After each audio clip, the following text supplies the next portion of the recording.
Hello friends, welcome back to my YouTube channel.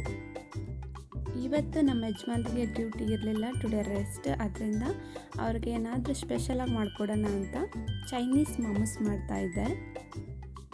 ಇದು ಅವರಿಗೆ all time favourite ಅಂತ ಹೇಳ್ಬೋದು. ನಮ್ಮ ಮನೆಯವರೆಲ್ಲರೂ ಕೂಡ ಇದನ್ನು ತುಂಬ ಲೈಕ್ ಮಾಡ್ತಾರೆ. ಅದರಲ್ಲಿ ನಮ್ಮ ಪಾಪಕ್ಕೆ ಚೆನ್ನಾಗಿ ಇಷ್ಟಪಟ್ಟು ತಿಂತಾಳೆ. ಸ್ವಲ್ಪ ಖಾರ ಬೇಡಮ್ಮ ಅಂದ್ಲು, ನಂತರ ಅದನ್ನು ಇಷ್ಟಪಟ್ಟು ಚೆನ್ನಾಗಿ ತಿಂದಳು. ಹಾಗಿದ್ರೆ ಬನ್ನಿ ಇದನ್ನು ಹೇಗೆ ಮಾಡೋದು ಅಂತ ಸ್ಟೆಪ್ ಬೈ ಸ್ಟೆಪ್ ನೋಡ್ಕೊಂಡು ಬರೋಣ. ನಾನಿಲ್ಲಿ ಒಂದು 1/4 kg ಮಟನ್ ಕೈಮನ ತೊಗೊಂಡಿದ್ದೀನಿ. ಸಣ್ಣದಾಗಿ ಅದನ್ನು ಕಟ್ ಮಾಡಿಸ್ಕೊಂಡು ಬಂದಿದ್ದರು. ಅದಕ್ಕೆ ಹಚ್ಚಿಟ್ಕೊಂಡಿರ್ತಕ್ಕಂಥ ಈರುಳ್ಳಿ, ಕೊತ್ತಂಬರಿ ಸೊಪ್ಪು, ಶುಂಠಿ ಬೆಳ್ಳುಳ್ಳಿ ಪೇಸ್ಟ್ನ ಚೆನ್ನಾಗಿ ಜಜ್ಜಿ ಹಾಕ್ಕೊಂಡಿದ್ದೆ. ಹಾಗೆ ಸ್ಪ್ರಿಂಗ್ ಆನಿಯನ್ ಕೂಡ ಸ್ವಲ್ಪ ಹಾಕ್ಕೊಂಡಿದ್ದೆ. ಹಾಗೆ 2 ಟೇಬಲ್ ಸ್ಪೂನ್ ವಿನೆಗರ್ ಹಾಕ್ಕೊಂಡಿದ್ದೀನಿ. 2 ಟೇಬಲ್ ಸ್ಪೂನ್ ಸೋಯಾ ಸಾಸ್ ಹಾಕ್ಕೊಂಡಿದ್ದೀನಿ. ಹಾಗೆ ರುಚಿಗೆ ತಕ್ಕಷ್ಟು ಉಪ್ಪು ಹಾಕ್ಕೊಂಡು ಇದನ್ನು ಚೆನ್ನಾಗಿ ಮಿಕ್ಸ್ ಮಾಡಿಕೊಂಡು ಒಂದು 1/2 hour ಇದ್ದು ಎಲ್ಲ ಹೊಂದ್ಕೊಳ್ಳಿಕ್ಕೆ ಸೈಡ್ಗೆ ಎತ್ತಿಡೋಣ.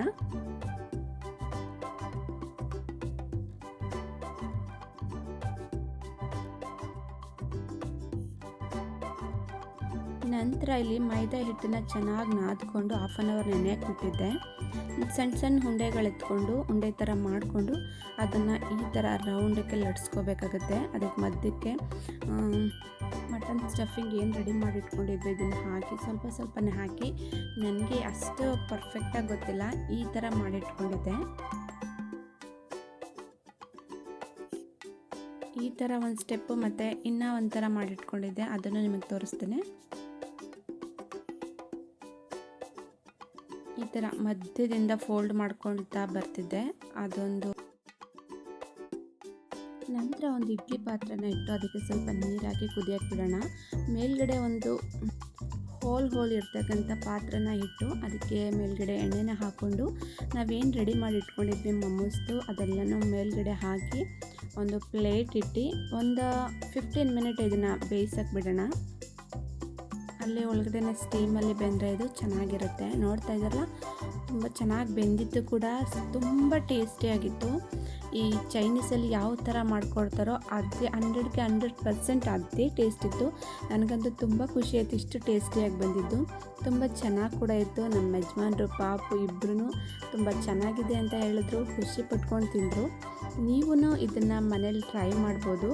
ಮತ್ತು ಇದಕ್ಕೆ ಬೇಕಾದಂತಹ ಸಾಸ್ ಹೇಗೆ ರೆಡಿ ಮಾಡ್ಕೊಳ್ಳೋದಂತ ನೋಡೋಣ ಬನ್ನಿ. ಸೆಜ್ವಾನ್ ಸಾಸ್ ತೊಗೊಂಡಿದ್ದೀನಿ. ಒಂದು 3 ಟೇಬಲ್ ಸ್ಪೂನ್ ಸೆಜ್ವಾನ್ ಸಾಸ್ ಹಾಕ್ಕೊಂಡಿದ್ದೀನಿ. 1 ಟೇಬಲ್ ಸ್ಪೂನ್ ಸೋಯಾ ಸಾಸ್ ಹಾಕ್ಕೊಂಡಿದ್ದೀನಿ. ಹಾಗೆ 1 ಟೇಬಲ್ ಸ್ಪೂನ್ ವಿನೆಗರ್ ಹಾಕ್ಕೊಂಡಿದ್ದೀನಿ. ಇಷ್ಟನ್ನು ಹಾಕಿ ಚೆನ್ನಾಗಿ ಮಿಕ್ಸ್ ಮಾಡಿಕೊಂಡ್ರೆ ನಮಗೆ ಮೋಮೋಸ್ ತಿನ್ನಲಿಕ್ಕೆ ಸಾಸ್ ರೆಡಿ ಆಗುತ್ತೆ.